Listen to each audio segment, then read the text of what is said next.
Hey everybody, what is going on? Hexlex here. Got another Master Duel video for you, coming at you with one last set of Duelist Cup games. I thought I was actually out, but I forgot that I played Spright in the Duelist Cup as well as on Ranked Ladders. So I'm going to show you a bunch of going second games specifically from Spright. Starting off with this one here up against Dracotail. Now, you'll notice that I did not use Ash Blossom against the Lucius there, for a couple of reasons. One, I knew I could just impulse the Phimeta that was searched anyway. Two, if they have a follow-up, Ketu or Rahu, I wanted to be able to negate that. Plus, Ash Blossom could also be used against a lot of other things, like even Fua or Maxi on my turn. So I wanted to use the Impulse, which had a little bit more narrow of a window of how it could be used. Now, because I used Impulse from hand, I won't be able to Shadow Mosquito OTK my opponent. But that's actually fine in this game state because I couldn't Shadow Mosquito OTK my opponent with just the Lucius on board anyway. I would need a lot of attacks to be able to do it, and at that rate, I could just swing in with a regular board state for lethal. As always, it is worth noting that the Impulse stops you from using Light, Wind, or Earth effects, which, aside from Maxi and Joel and Lockbird, is mostly just going to affect, as mentioned before, the Shadow Mosquito in your extra deck. But honestly, I'm not really that concerned about not being able to OTK like that in games where I resolve Impulse, because ideally games where you resolve Impulse are going to be like this, where they are going to be very winnable game states anyway. So it looks like my opponent had an Ash Blossom for the Sprint, but we had a Spright starter for follow-up, so that's totally fine. Now, even if they did have a Nibiru, or no, sorry, I did already use the effect of opening. I was going to say I could still opening and then special jet, but I forgot I already used the opening effect here. It is always a little bit of a risk playing into Nibiru going into Sprint first, but I think it's worth the risk. Like, the number of times they're going to have Nibiru versus the times they won't, they're going to not have it a lot more than they do, and it's always worth getting the extra bodies out. Now here I'm going to have to concede the fact that I can't really OTK my opponent. I'm thinking about this, even if I had made a second Gigantic Spright, that still would have been enough damage to win the duel here. But I'm not really that concerned about it. For one, again, even if I had been able to use Shadow Mosquito, I wouldn't have been able to OTK them here anyway.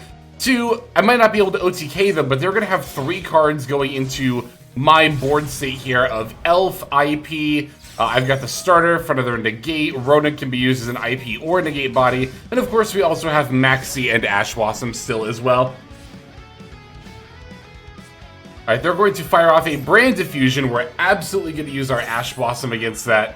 I might have considered going into the Carrot off the starter a lot sooner. I'm going to do it now. Or actually, I'm going to go for red here because I figured monster effects would probably be my next biggest threat. But I'm not even going to use the red against the Lucius, because again, I can always just use red against whatever, the Phimeta, that's always going to be what Lucius searches. I can just use red against that, right? They're going to chain Phimeta to my Spright Jet search. I'm going to chain the red and sack the Jet. No sense in sending off like the Gigantic, for example, because it's already in the graveyard, so we don't need to negate and destroy it, just negate it. And yeah, now they're out of plays. Even if they tried to battle, like over IP or Elf or something, we could go end of main phase, IP plus Ronan into SP Little Knight. I wanted to start off showing this one, because it's a going second duel where we beat Dracotail, and 2, because this is a very good example of how to win a going second game without having to rely on like a Shadow Mosquito OTK, right? I'm also not playing a lot of other popular OTK cards in Spright, like the Gamma Burst, right?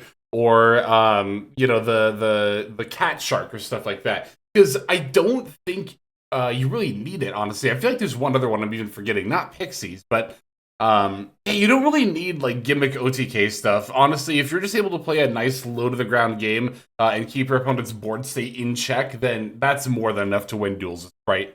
Let's go ahead and show you the next duel.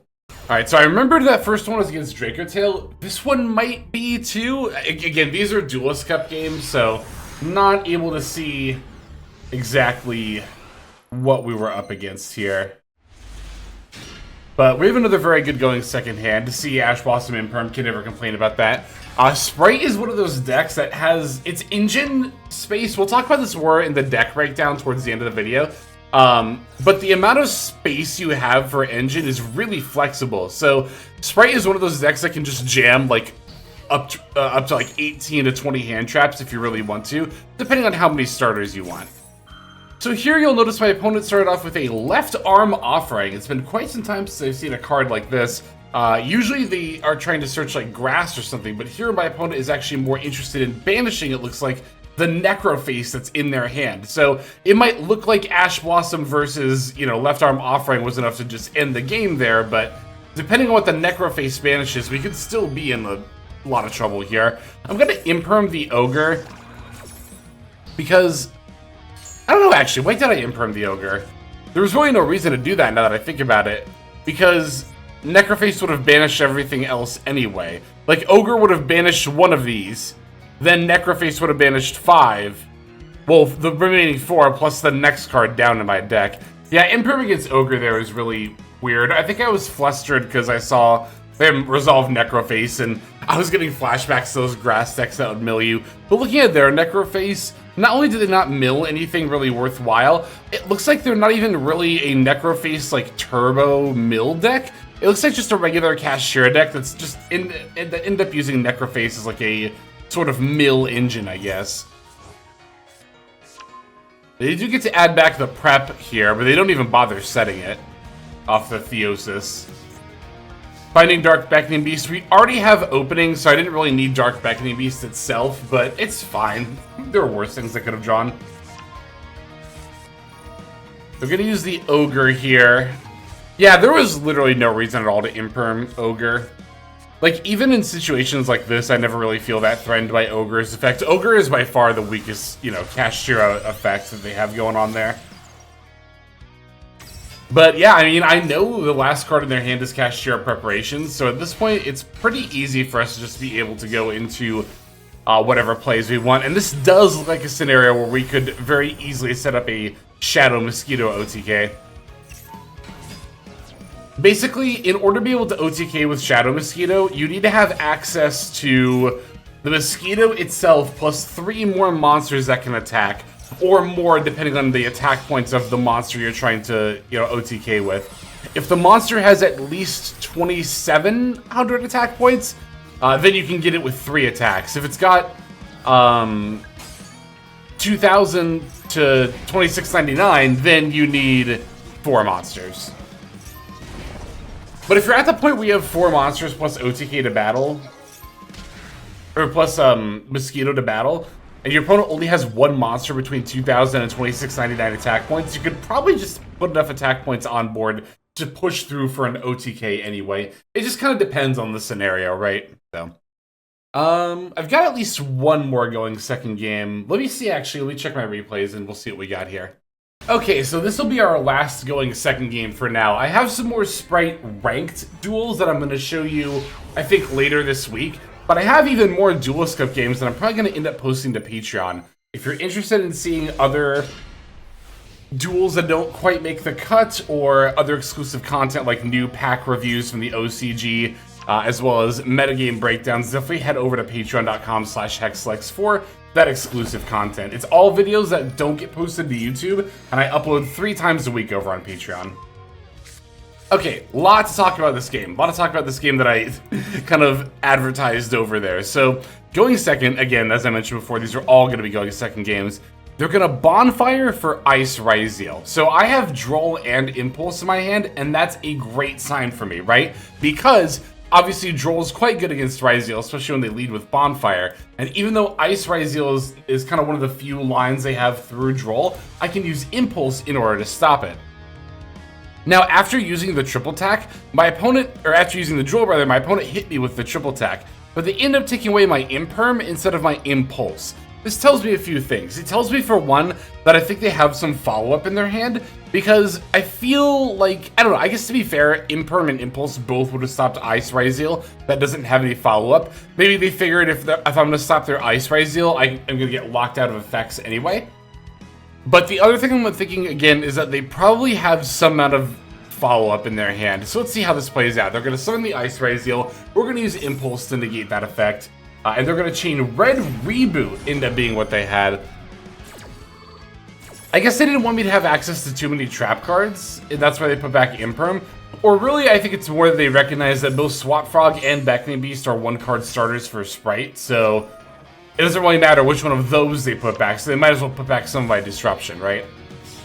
Setting the Plasma Hole was really weird off the Star Ryzeal. It made me think they had the Cross in hand, but they're actually going to pass with just Detonator plus Plasma Hole, so maybe they figured they didn't need Cross for some reason? I don't know, but either way, I'm going to draw phase Imperm the Detonator, because it let me set the Imperm off the Red Reboot. Finding another Swap Frog might not look great, but that's actually a fantastic top deck here. It means I don't have to choose between normal summoning Swap Frog or Beckoning Beast to begin my plays. I can just start with Beckoning Beast. And also, if their face down card ends up being, well, it's a Plasma Hole, we know that, but let's say they had like a negate, like a Veiler in hand. Now, if they Veiler a Beckoning Beast, I'm not just SOL, right? Alright, so they're going to use Plasma Hole on the Spirit Gates to try to stop my line from proceeding there. We're going to go ahead and discard Swap Frog to Special Swap Frog, going for the Spright Sprint. We're going to go Sprint F, dumping the Angler.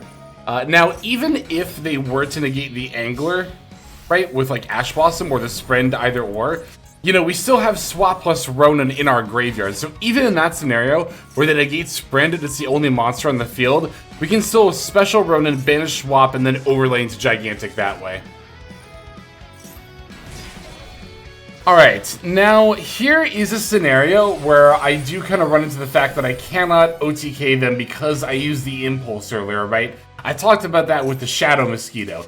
Thankfully, my opponent's just going to concede here, but you can kind of see what I was getting at here, right?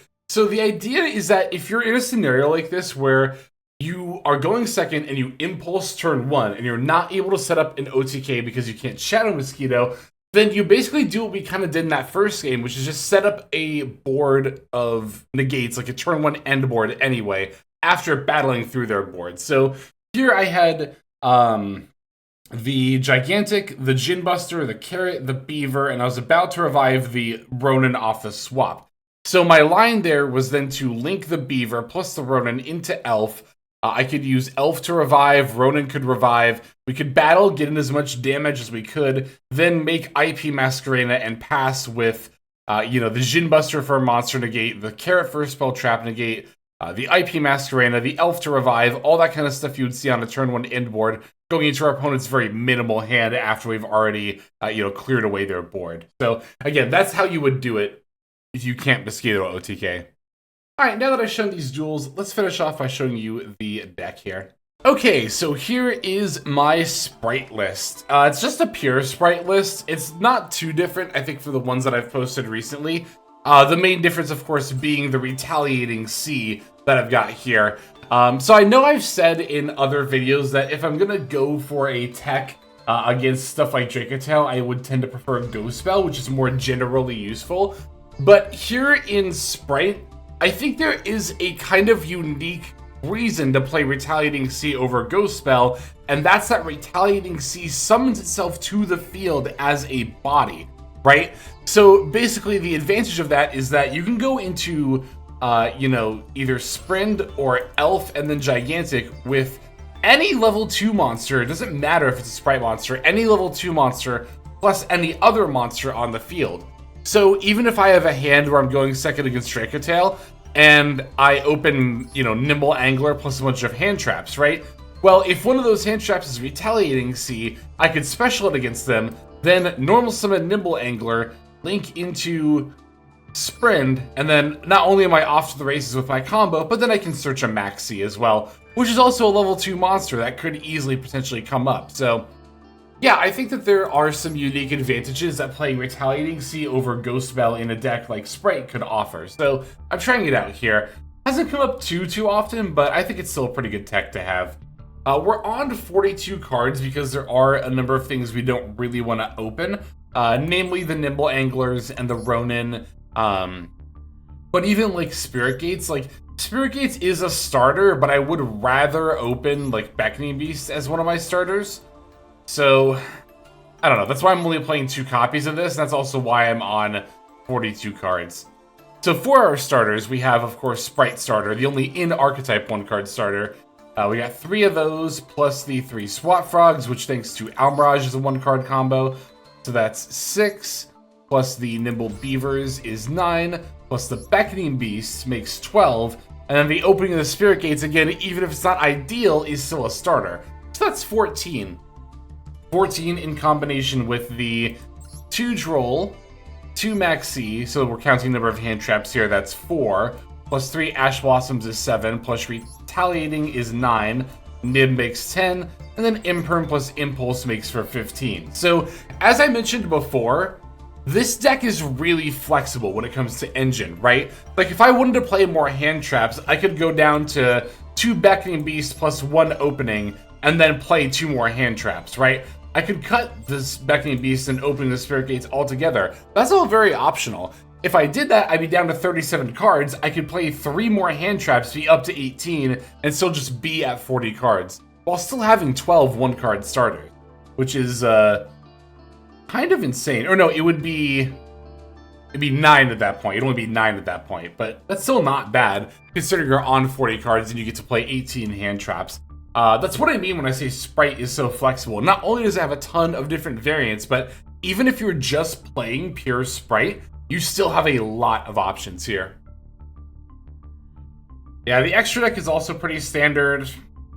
Really not too much outstanding going on here. I would be interested in playing Mannequin Cat if